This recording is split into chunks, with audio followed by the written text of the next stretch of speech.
Happy to have you aboard here for the Really Big Barbecue Show. Boing. We cook because we have to, and we grill because we want to.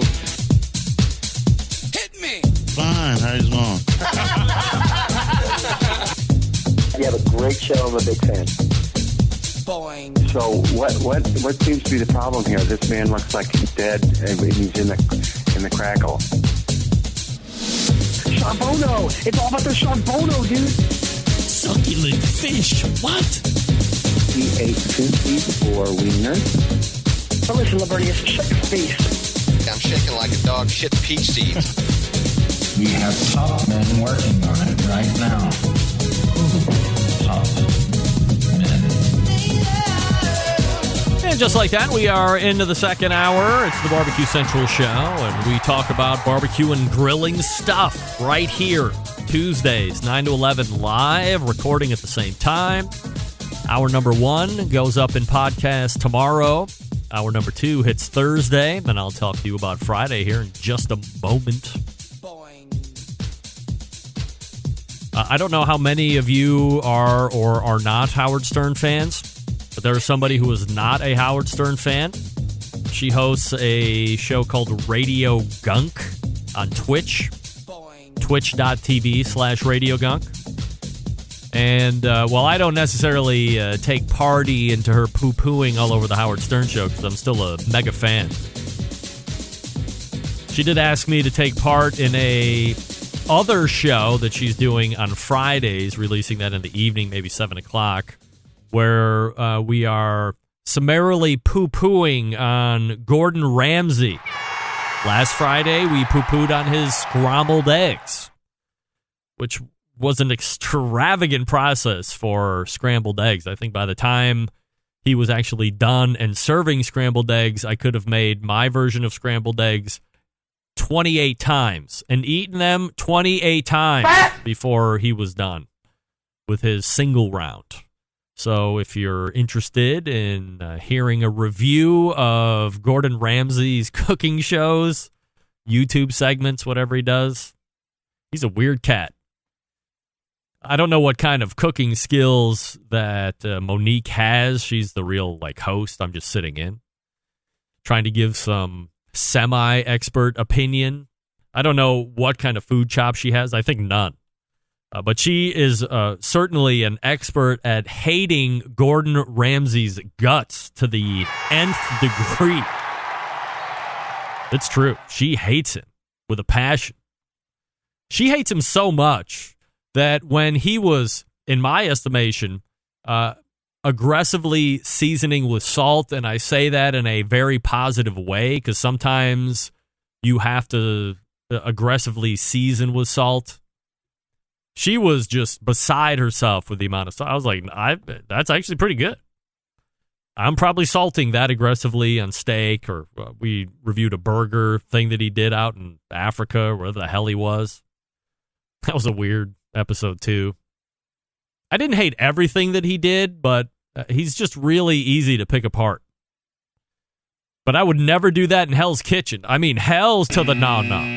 He would eat my lunch in that setting. That's when I fell in love with Gordon Ramsay. It's called Idiot Sandwich because of when he held the 2 pieces of bread up against one of the Hell's Kitchen contestants. And he said, "What are you?" or "What's my name?" He's like, "I'm an idiot sandwich." It was funny. I must have missed that season. That's also a show where I fell in love with Andy Husbands from the Smoke Shop, formerly of Tremont 347. He's been on the show a number of times. I actually talked to him when he was still on that series of Hell's Kitchen, or that season of Hell's Kitchen. That was maybe season number 1 or season number 2. Maybe it was season number 1.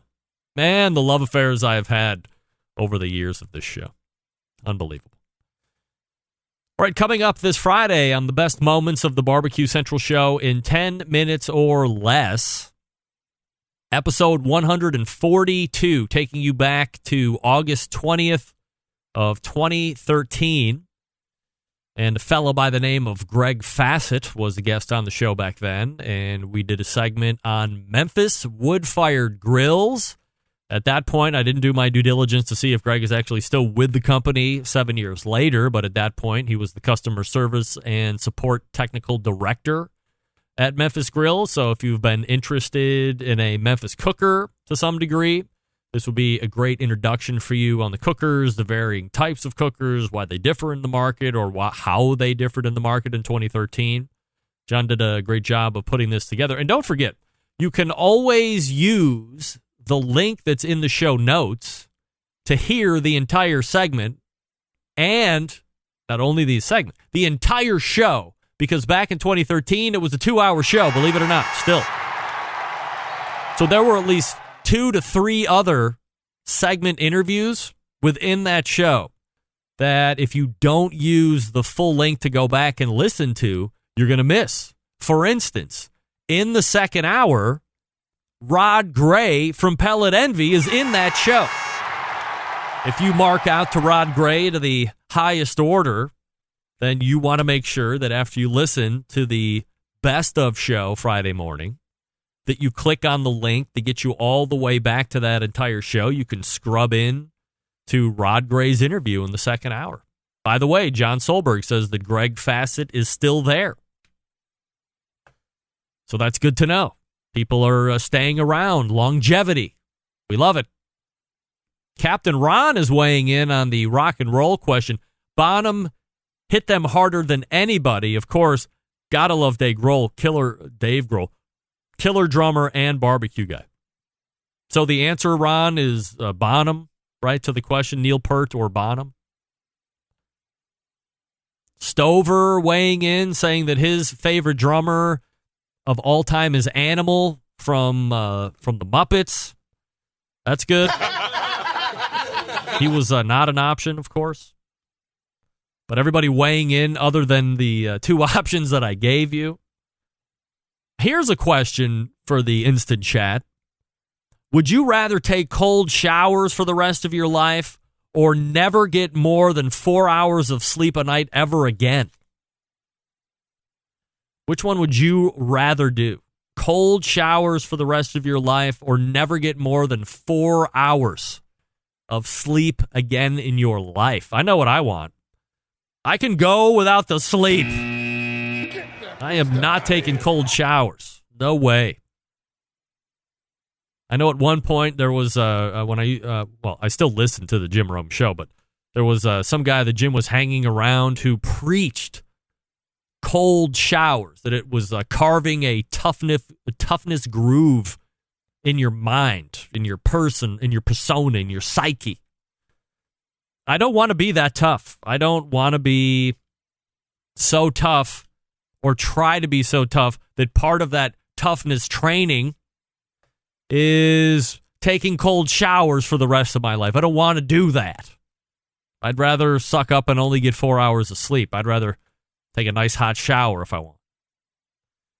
Just as a follow-up, last month I led the show letting you guys into the fact that I had put my fat cat on a Prozac regimen.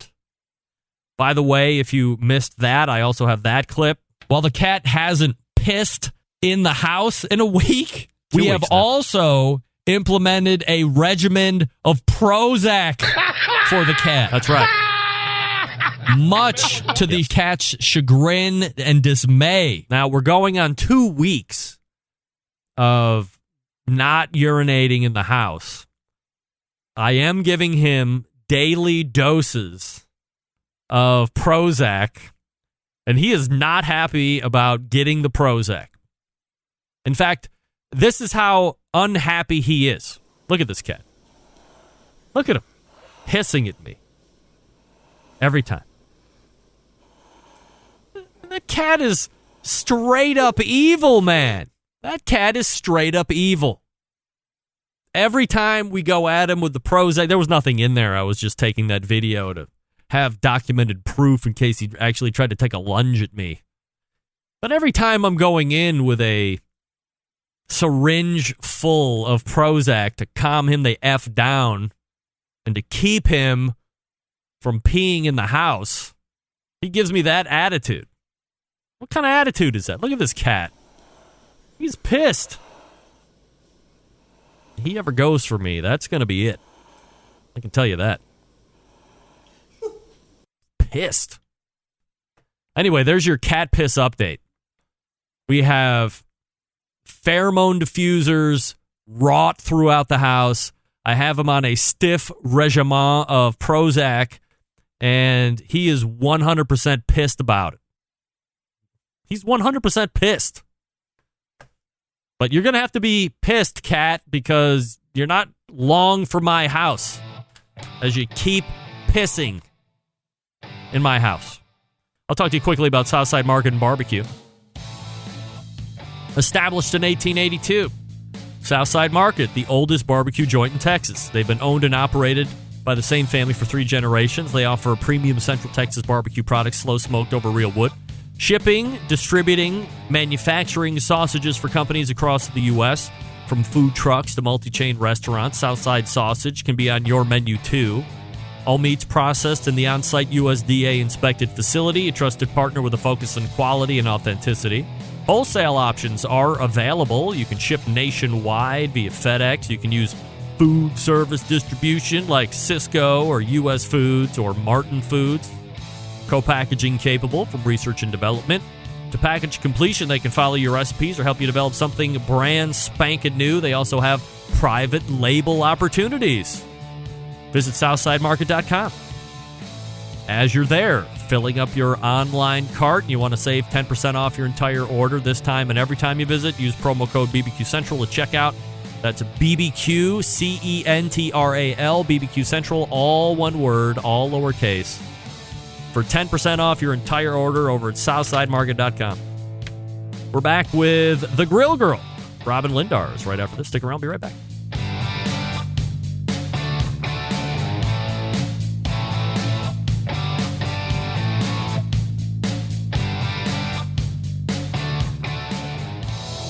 Monthly visits from a killer hog, a cooking guy, a man named Meathead, the author of Barbecue Bible, a grill girl, a bristly barbecue journalist, and the malfeasance of the barbecue world known as the embedded correspondents. Only found right here on the BBQ Central Show. All right, welcome back to this portion of the show being brought to you by Pit Barrel Cooker, the most unbelievable outdoor cooking device on the planet, currently available in 2 sizes, but that's going to change to 3 at some point with the PBX. Whether you're a beginner or professional, definitely a cooker you want to add to the arsenal. Visit pitbarrelcooker.com and tell them the Barbecue Central Show sent you. My other third Tuesday of the month regular guest, currently clocking in at 23,600 followers on Instagram as of 1 o'clock today. She is the creator of grillgirl.com. We race to the hotline. And welcome back, Robin Lindars. Hey, Robin. Hey, Brad. How are you? I'm good, and thank you for letting me call you for a little tech support / venting last night. Yeah, no doubt about it. And we're going to get into that because I think it is very key, you know, as I was saying in the open of the show, that, you know, a lot of us in Instagram world and, well, social media in general, especially the food folks, have no problem sharing all of the most wonderful successes. We've nailed the internal temp on a steak and it looks great in color, and we know the picture is going to be good, so we're really happy to post that. But heaven forbid we shoot over, or like you and I had been experiencing with the Green Mountain Grills on the pizza side of things, not the perfect successes. So I think it's important that folks like ourselves who have gained some type of credibility or modicum of credibility and expertise in the industry share what we're going through, share what we know, so we can help eliminate some of these hurdles for other people as they start to get into it. But before we do, let me ask you this question. Robin, who's the better rock and roll drummer, Neil Peart or John Bonham? Oh, shit. That is like so hard. Is it? Oh, God. Well, I mean, John Bonham is John Bonham. Yes. Neil Peart is Neil Peart. So I've always been a Led Zeppelin fan, though, so I'm going to have to go with John Bonham. Bonzo it is, finally. I mean, Steven Reichlin, of course, wouldn't answer it, and Really? No, Daniel Vaughn said Dave Grohl. He's not even an option. So at least you answered the question. Yeah, Dave Grohl. I'm anxious. I met him at the set. You met Dave Grohl? I met him at Memphis in May. The most popular the most popular photo I've ever had on my Instagram of all time, at least until it got taken over and a lot of stuff got deleted, was a selfie that I took with Dave Grohl. Oh no, wait. Was it Dave Grohl? Yes, it was Dave Grohl. Yes, at Memphis in May, and he had been at the Shed tent, like doing the whole hog thing. And anyway, didn't mean to get off the subject, but it was like one of those experiences. You're like, holy shit. So anyway, I digress. All right. So did you hear the segment with Daniel Vaughn in the first hour by chance? I did not. I missed it. I was trying to get Crazy Man to bed. No problem. But I did watch him on Chef's Table, and I was impressed. I thought he did a good job. Were you surprised that he had that much of a role in it? I was. You know, it's hard to say. I mean, they were highlighting Texas barbecue, and he's the editor of Texas Monthly's barbecue column, so I think it kind of makes sense.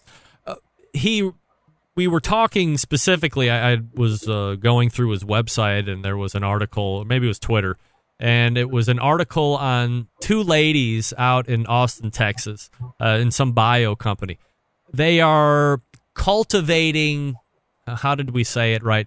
It's a lab-cultivated brisket. Now, this isn't Beyond Meat. This isn't Impossible Burger. This isn't plant-based stuff. This is a straight-up meat brisket that is being cultivated in a lab. It's not being born. They did a biopsy of some type of bovine, and so they're using that cell and they're growing it. Or perhaps they're hoping to grow it after they get funding, what have you. But just on the cuff or off the cuff, what do you think about a lab cultivated brisket potential? You know, the first thing that comes to my mind is that's kind of creepy. Just feels creepy. Creepier than marching cattle off to slaughter. Well, you know, I feel bad about that too. It's like, so, you know, it kind of weighs on you on both sides. Like thinking of brisket, like the way you think of brisket, like being made in a lab just seems unnatural. But then again, I'm like, you know, if you really think about it, in the grand scheme of things, could it be better for the environment, you know, having that as an option, because people love brisket. So who the heck knows? But the first thing that came to my mind was that's kind of weird and creepy. I don't know why. Would you line up and be like one of the first ones to try it, or would you want to have somebody else try it first and then let you know, yeah, you should get in line next time? I think I'd feel about it like the same way I feel about the vaccine for the coronavirus. Like I want other people to try it first. Like I want the 2.0 version, not the 1.0 version. Yeah, right. You never want the first of anything, right? It's always got bugs. Hopefully the brisket doesn't have bugs, but you never know. It could have a head growing out of it. It could do. Anything that's weird and kind of like genetically modified, I would kind of want to see how that turns out first on someone else, not myself. I want to see how big this thing is going to be. He said it was going to take 3 months potentially to grow as they were talking about it. Again, I think they're still trying to secure funding and getting some other items, but I guess the science part of it has all been taken care of. So once they get some of these other things knocked down, from whenever they start, 3 months later, they could have their first lab-cultivated brisket. So I guess we'll kind of keep tabs on that. Well, you know, the older I get, the less surprised I get by things because, you know, it's like truth is stranger than fiction. And, you know, and I am pretty old because you and Meathead decided that I was 68 last week. Yeah. So did you hear that, by the way? I haven't heard it. When you told me, and I was like, oh my God, I'm already getting a complex because I just turned 42. 42, right. That's right. Not 68. So here's me just kind of running it off. And I thought I was pretty direct at making it a joke because of the sounder I played underneath, but you be the judge. First and foremost, as we get to some house cleaning, we want to wish a special happy birthday to third Tuesday of the month regular guest, founder of GrillGirl.com, Robin Lindars, who turned 68 today. Congratulations, Robin. Hope you have a great birthday. You hear the guy laughing, right? I mean, I don't know. And then here's Meathead within the segment stopping me to call attention. You said something in the warm up. Yeah. Robin is 68? Yes, Robin is 68. I'm laughing. Now, I got to tread lightly here. I got to tread real lightly here in the Me Too era. Yes. But yeah, careful. Robin just does not look 68. Well, believe it or not, she is as 68 as they come. 45. No, Robin is 68 years old. Believe it. Take it to the bank. Unbelievable. It's amazing. Robin is that Florida sun. That Florida sun will treat you right, I guess, huh? Eating all that citrus down there, right? Oranges, limes. What else do they have down there? Although you're more of a fan of like Michigan fruit, aren't you? Now, look, I let that run out at the bottom there when we were talking about fruit because. When he said something, I said fruit or sun, and then he said something about limes. And then I said, you know what? He's totally bought into this. So the month before, he had made some offhand comment about Michigan peaches being better than Georgia peaches because of the cool climate or whatever. But I knew I had a fish on the line at this point. So I immediately made a left-hand turn back to the Michigan peach stuff.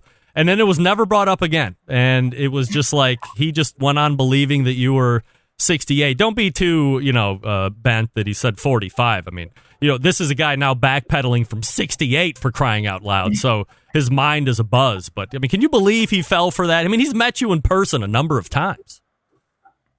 All I can think is that he was joking too, and he just never let on. Like no. Don't be fooled by Meathead's craziness. I mean, he totally bought it. He stopped the show and backed out. I didn't bring that up. Yeah. Well, what a kook. Maybe we were drinking the last time I saw him in person for him to actually think that's believable. But we had been drinking. I mean, how many kids? How old is Hunter? 6, 7? He's 5. 5? How many 68-year-olds have 5-year-olds running around? I mean, come on. Only I don't know any, to be honest. Usually 68-year-olds are like rich men who have trophy wives that are as young as you that are pumping kids out because they're trying to hold on to some last bastion of manhood or whatever. But they're mega rich, and it's a guy that's 68. I mean, it's absolutely, he's a nut. Anyway, let's move on. Let's first and foremost talk about pellet cooker maintenance. We've hit it from time to time here on the show, but it's something that you wanted to lead with. So go ahead and give me your thoughts on pellet cooker maintenance and then perhaps some things that you really recommend doing to make sure that it's running at the top of its game. Yeah, I think it's good for everyone to know that when you get a pellet smoker, I think I often recommend them as very easy to use because they are. Yep.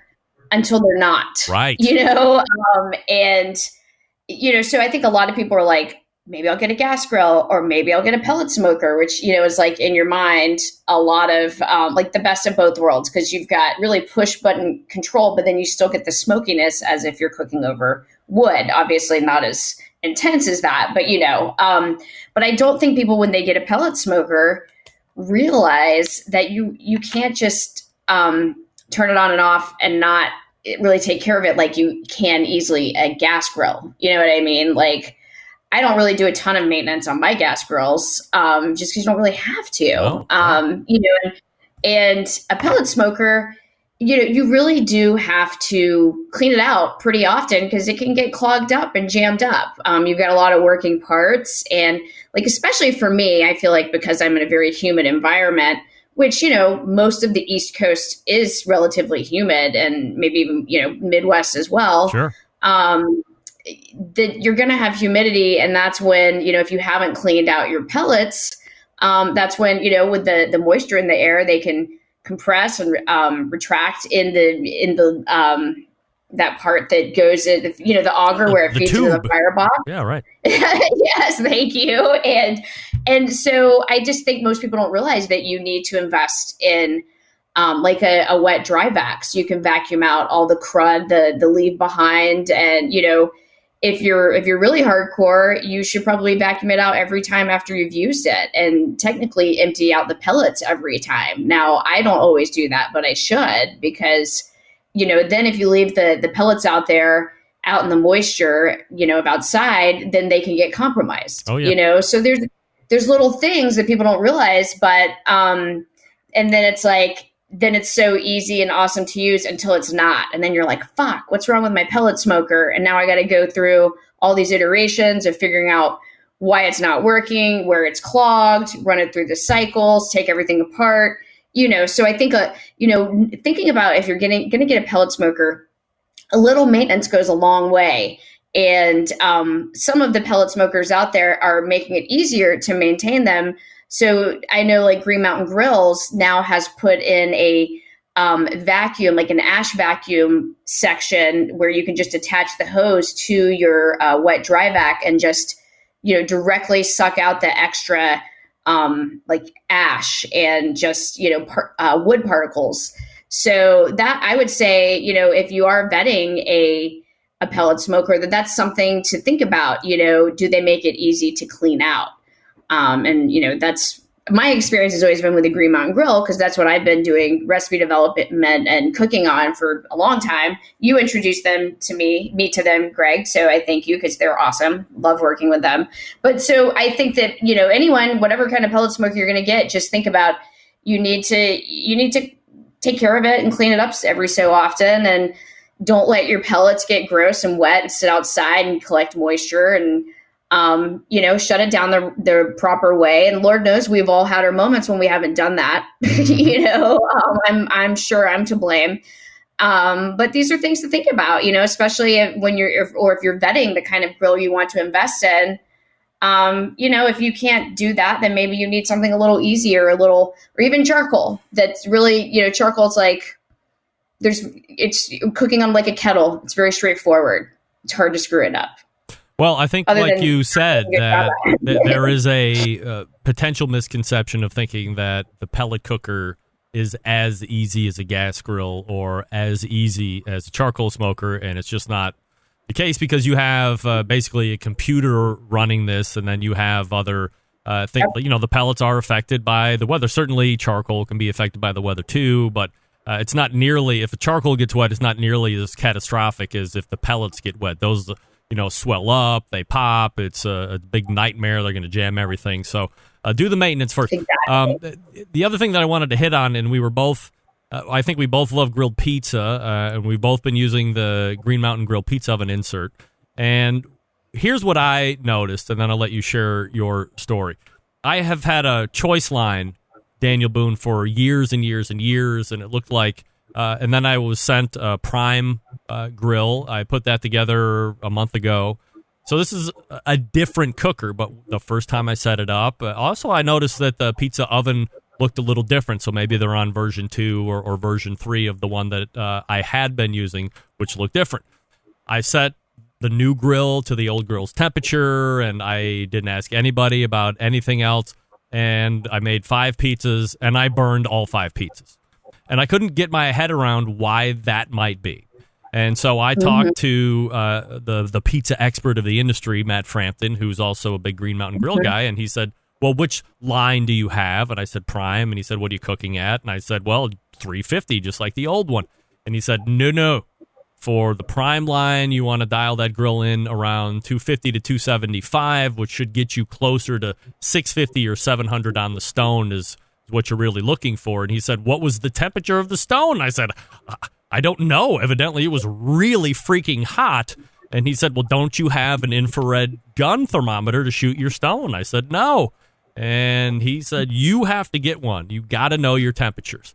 So I ordered one from ThermalWorks, and I paid for it. And, when I redid them again this past weekend, that portion was all fixed now. I had the temperature dialed in right on the cooker.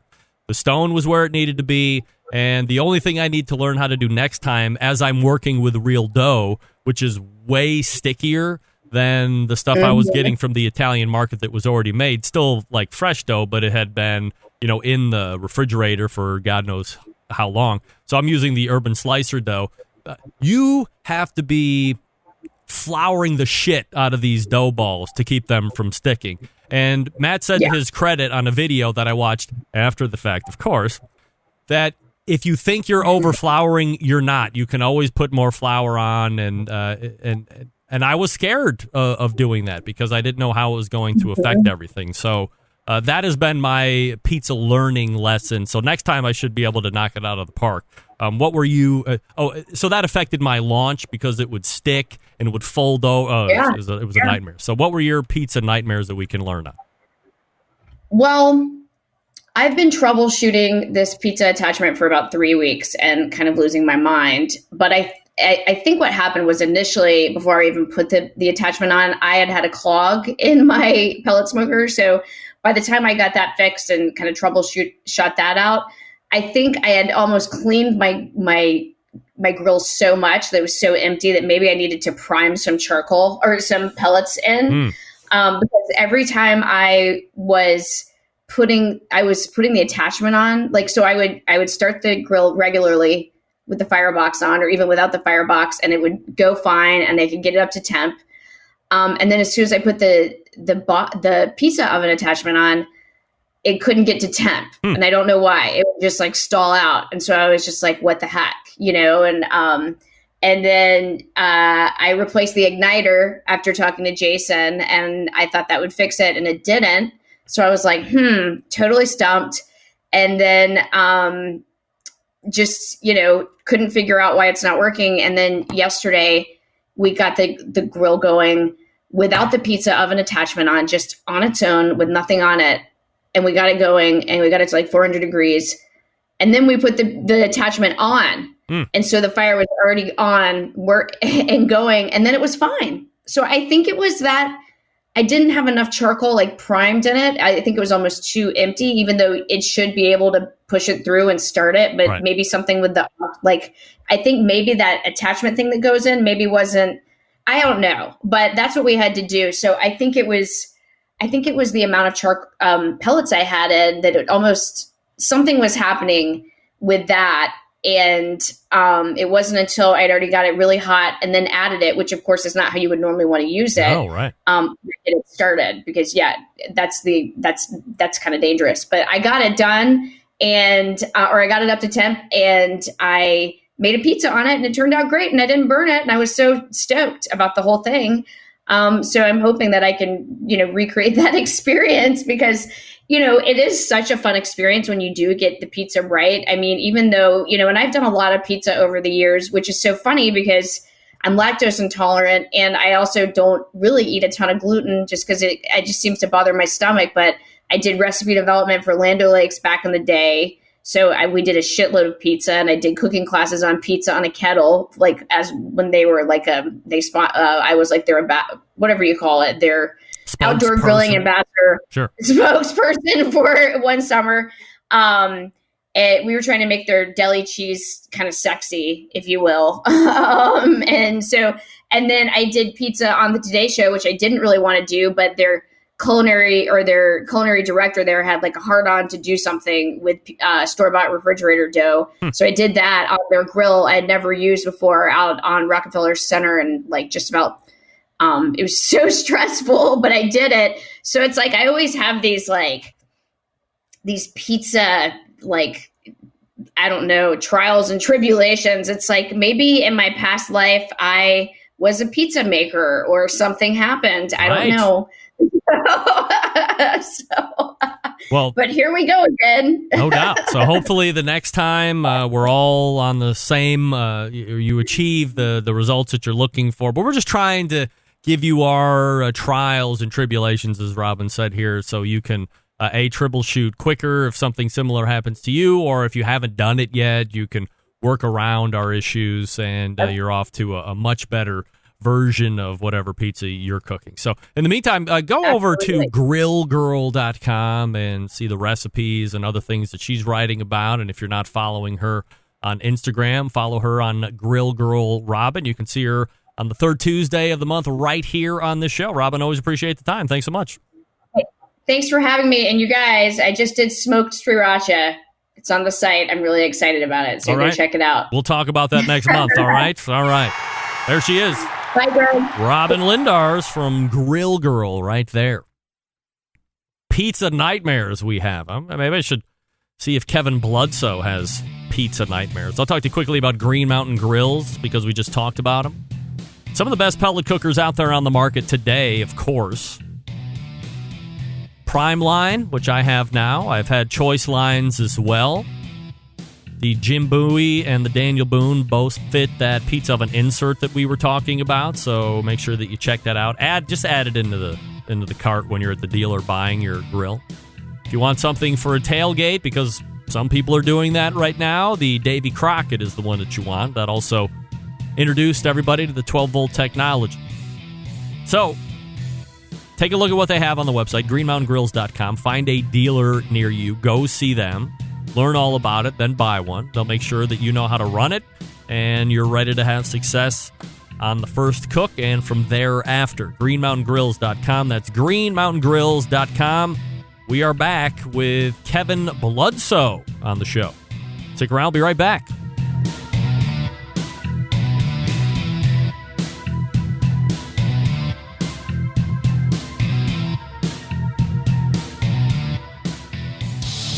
Celebrating over 10 years of prolific and unparalleled live fire barbecue and grilling talk. And yes, it's still being done from Cleveland, Ohio. You're listening to the Barbecue Central Show. This portion of the show being brought to you by Smithfield throughout the grilling season. Follow them for recipes, tips, tricks, and world champ pitmasters like Chris Lilly, Darren Worth, Ernest Cervantes, and Childs Cridlin. With mouth-watering flavor, no artificial ingredients. Smithfield Fresh Pork, quite simply, some of the best pork money can buy, trusted by world champions for use at their home and at their competitions. That is Smithfield.com. Helping me close the show tonight, a California barbecue legend, but the roots are from Texas. Have you seen him on TV? Yes. You will see him once again on TV this coming Friday as he is one of the two judges on the American Barbecue Showdown, set to air on Netflix, a new location for barbecue on TV as of late. So we run to the hotline and welcome the founder of Bludso's Bar and Q and first-timer here to this show, Kevin Bludso, joining me here. Hey, Kevin, how are you? I'm good. What up with you, G-Money? How you doing, baby? Big Kev, I am living only the right way, as you know what I'm talking about, and really appreciate you making time for the show and getting to chat with you here. So, look, before we get involved in the TV show, this is the lead question I've been asking all night, so I have to end it with you here. Best, in your opinion, best rock and roll drummer between the two, John Bonzo Bonham or Neil Peart? Neil Peart all day long. Whoa, look at this guy coming in. You know, I am hard pressed. I want to always say John Bonham because he is known as probably the heaviest handed drummer out there and iconic drum beats. But man, from a technicality standpoint and some of the finest solos ever around, Neil Peart is hard to beat, whether you like Rush music or not. Or a fan of Led Zeppelin or not. I mean, these two are certainly some of the finest. Is there any other drummer you'd like to throw into the mix? I mean, some of the other guys. To be truthful with you, I never heard of either one of them, but I'm going to keep it 100. My boy, Danny Thomas, Bishop College, 1987, the baddest drummer in the world on the Big Boom Band back in the Disney. How about this guy? Yes. Love it. Kevin Bludso joining me here on the show. The website, by the way, Bar and Q, Q-U-E, barandq.com.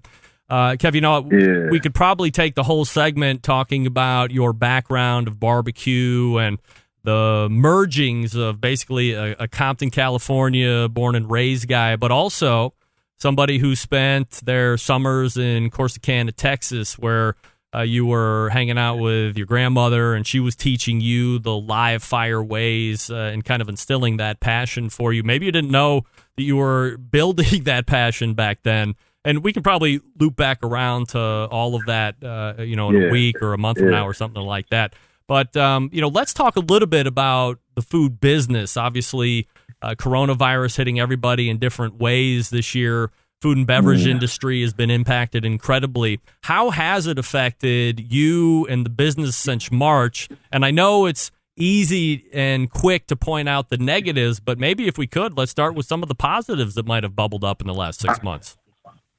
I mean, I'm gonna keep it 100. The positives is like I said, our Hollywood location has been just totally blessed, man, to be able to keep employees employed because we've been shown a lot of love, man. The community has came forward to support us, and the fire department, LAPD, all of them, man. We're gonna keep y'all going, but not just that. Kingsford Charcoal and those type of places making donations, and we just been blessed, man. And Postmates and Goldbelly. Greg, just been keeping it going, man. Like I say, of course, we miss the bar. We miss people sitting down, but, we still been pretty steady, man. Our numbers haven't been that far off, and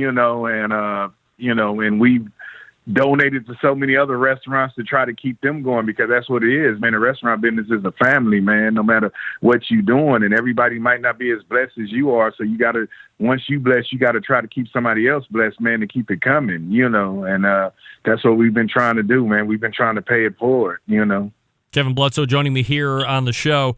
Do you think that it is somewhat easier for a barbecue or grilling business that might have an in-house or a traditional platform originally to be able to pivot out of that given the scenario and go to something that's a little bit more walk through or drive up and take out versus some of the other more standard traditional dine-in restaurants? No, I think it's harder because, like I said, it's barbecue. Like we talk all the time about barbecue. Barbecue still has to be held to the standards of every other food when the health department comes through. Still got to be in warmers and all that.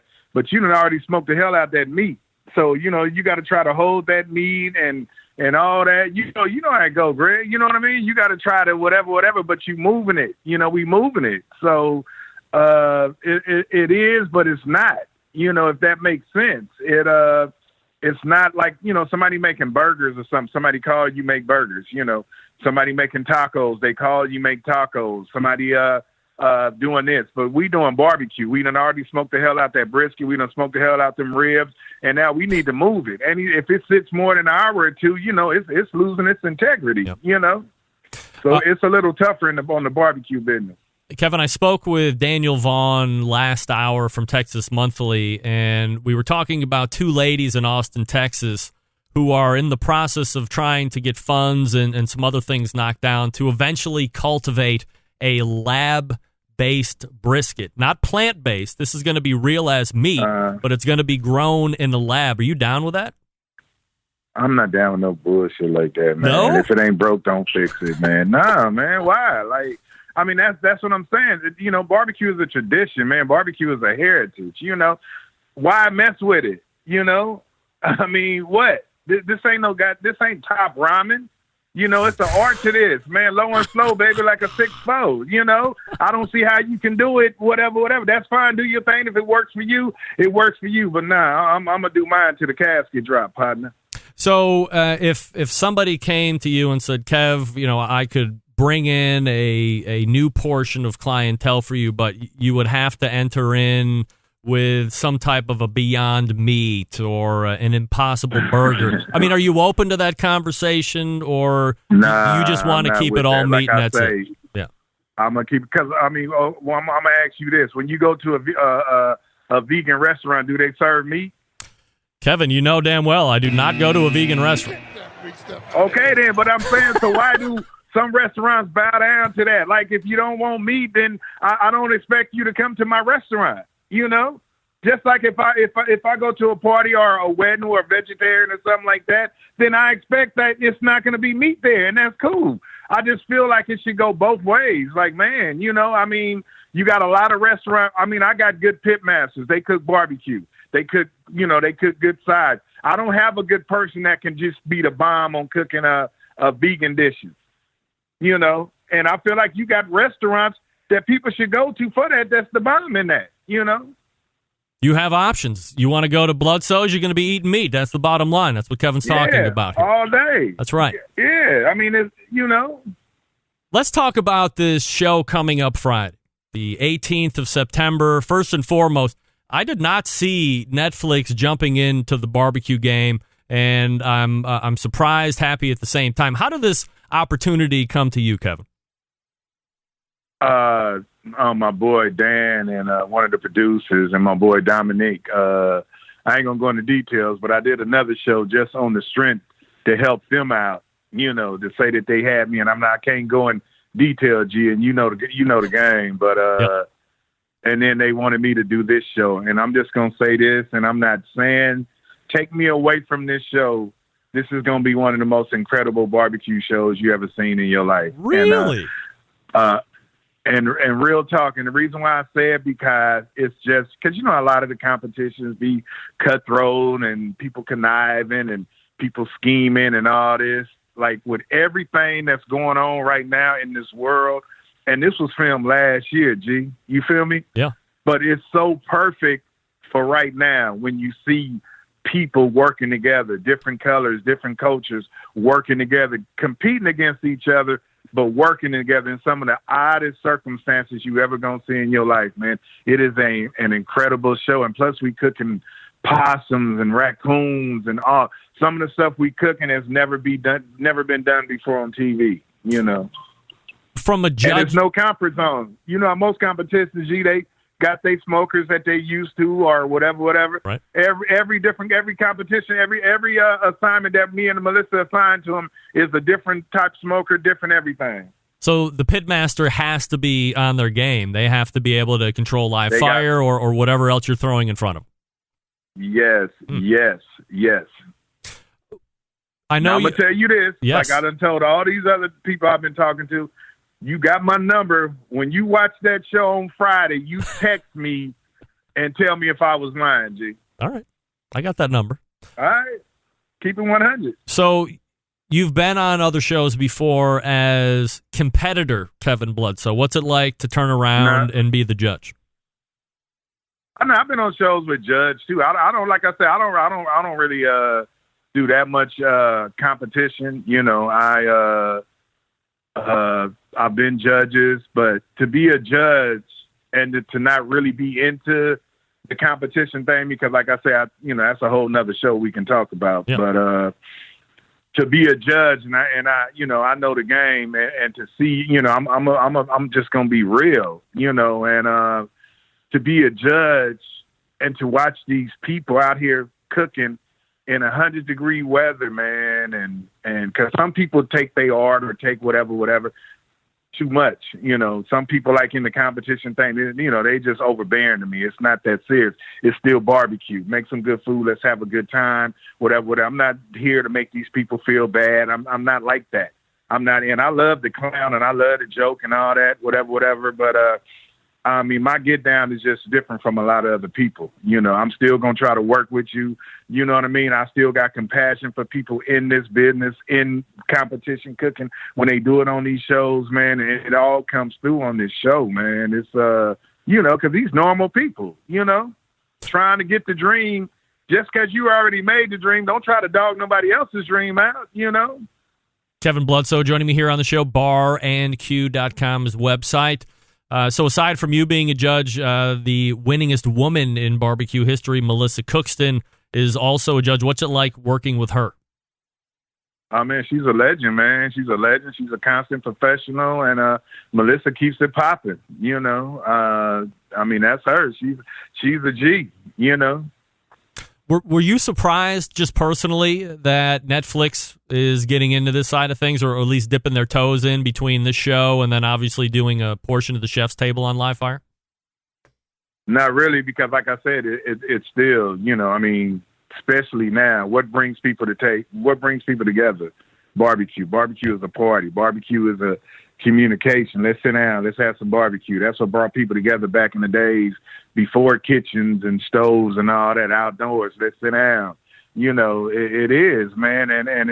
But Netflix did a good job. That round table is amazing, you know, and this show is amazing. And it's giving you a totally different look at barbecue, though, for real. It's like giving you showing, like, and I'm not knocking no other show, but this is showing the whole work of how hard it is and the pressure of this, you know, to cook a brisket all night. Got these, because, you know, all the other shows is quick and, make your, this is a barbecue show, but make your special dish and, you know, make your signature dish in 30 minutes, but you're a barbecue guy. Come on, you know, that ain't happening. You know, this show, we was with them dudes all night sometime, all night smokes and all that, you know.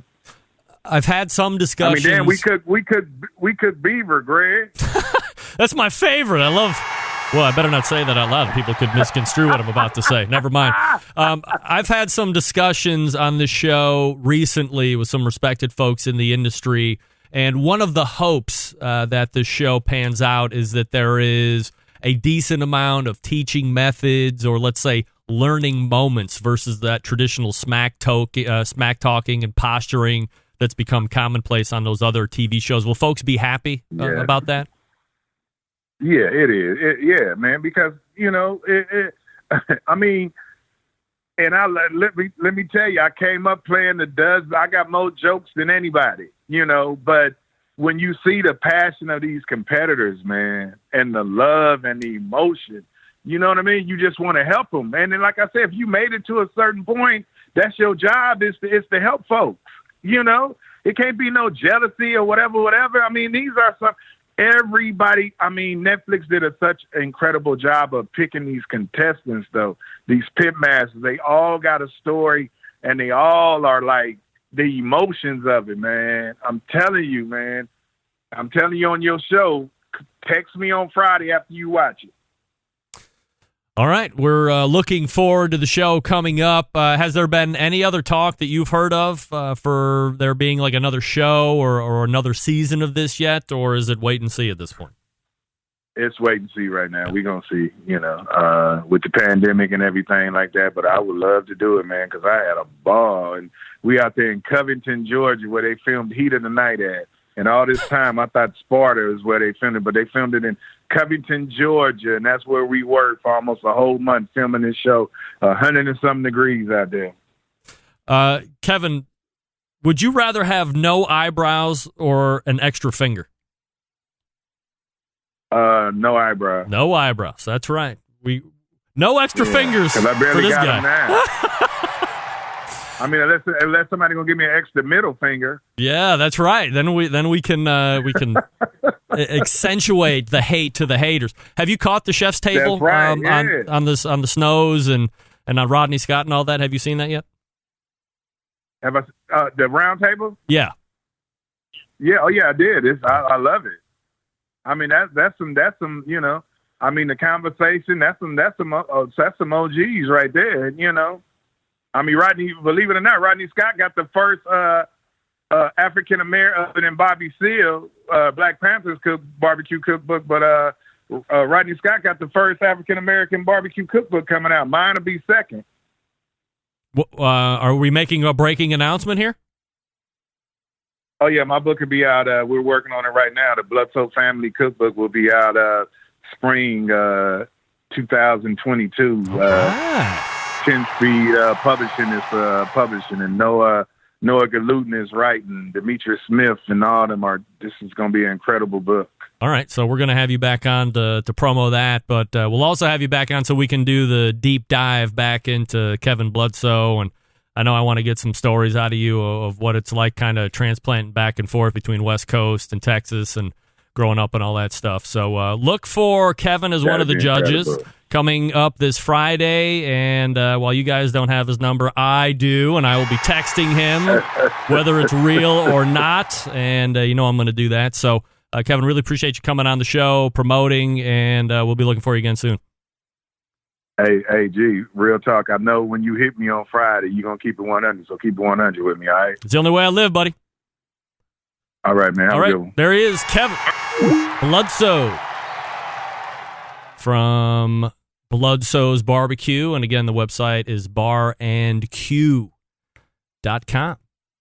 All right. Wait. I can't. Can't yet. Got to do this first.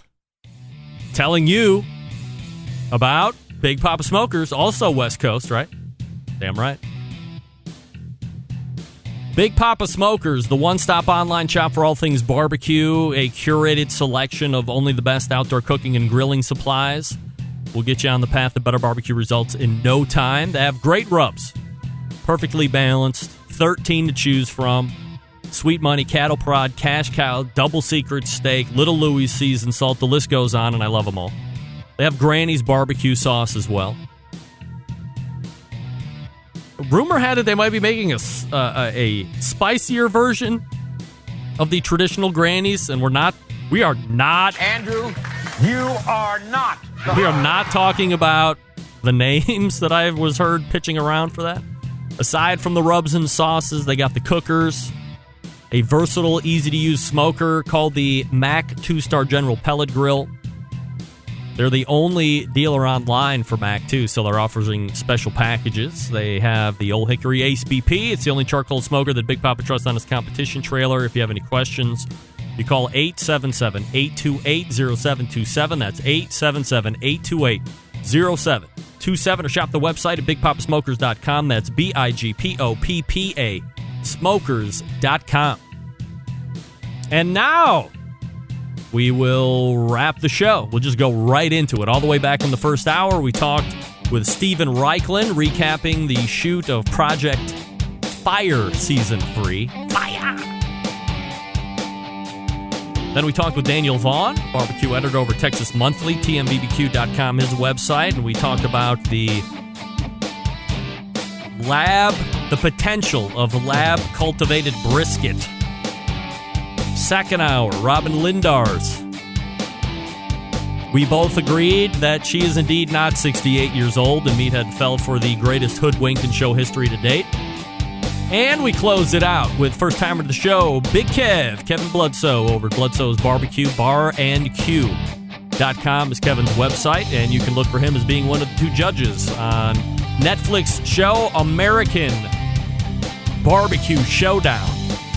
Again, that is set to air this coming Friday, the 18th, on Netflix. We're going to have him back on. What a personality on that guy. And don't worry, Kev, I'm about to hit you up on Friday and tell you what's up. This is Rennie Knopf with ChampionshipBBQ.TV, and you're listening to the Barbecue Central Show. And this is what it sounds like when I end the show cold. I'm not even going to go back and do the music. Just know that next weekend is next week is the fourth Tuesday of the month, so we have embedded correspondence. We have Derek Riches, and we might also have somebody by the name of Rebecca King. So you're going to want to tune in for that. September 11th, 2001. I will never forget. Until next Tuesday at 9 p.m. Eastern, this is your program host and proud U.S. American, Greg Rempe, saying good night now.